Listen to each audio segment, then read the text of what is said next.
मित्रांनो, नमस्कार. कसे आहात? ठीक आहात ना? मित्रांनो, या यूट्यूब चॅनलमध्ये आपले सर्वांचे मनपूर्वक स्वागत. मित्रांनो, सर्वांशी आपले संबंध जुळलेले असतात. घरच्यांशी म्हणा, बाहेरील म्हणा किंवा मित्रमंडळीशी सुद्धा म्हणा.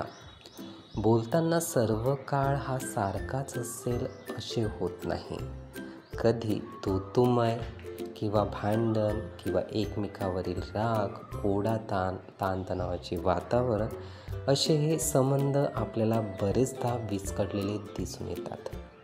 थोडेही मनासारखे एकमेकाच्या विरुद्ध झाले की लगेच आपले एकमेकाविरुद्ध संघर्षमय वातावरण झालेले दिसून येते. म्हणजेच आपण बरेच दिवसपर्यंत तेच शब्द पकडून ठेवतो आणि आपण एकमेकाशी सुद्धा संवाद साधत नाही. म्हणजेच याला आपण असं म्हणतो की एकमेकाविषयी आपण अबोला ठेवत असतो आणि अबोला हा कित्येक दिवसपर्यंत आणि वर्षपर्यंत सुद्धा टिकून राहत असतो.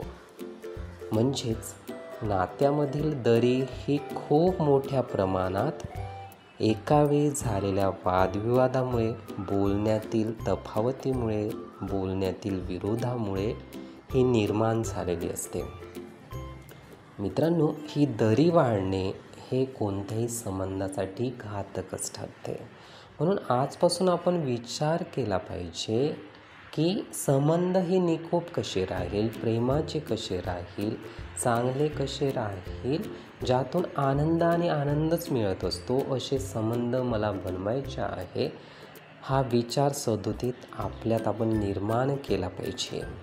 कारण जेव्हाही आपण एक दुसऱ्याशी चांगले नाते निर्माण करतो तर त्यातून चांगला भाव निर्माण होतो, एक आनंदाचा भाव निर्माण होतो. पण एक दरीयुक्त वातावरण, अबोलाचे वातावरण असे जर ठेवले त्यातून कोणाचाही फायदा होत नाही.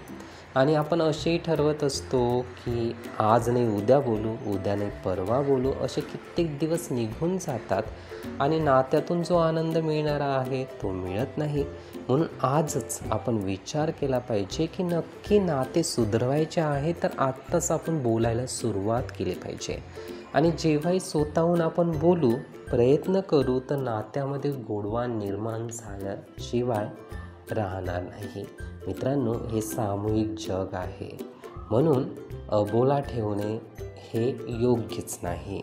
नात्यामध्ये गोडवा आणण्यासाठी नक्कीच आपण बोलायला सुरुवात करा, म्हणजे नाते अधिक आनंददायी होईल. मित्रांनो, ही माहिती नीटपणे आपण ऐकून घेण्यासाठी आणि आपला अमूल्य वेळ देण्यासाठी आपले खूप खूप धन्यवाद.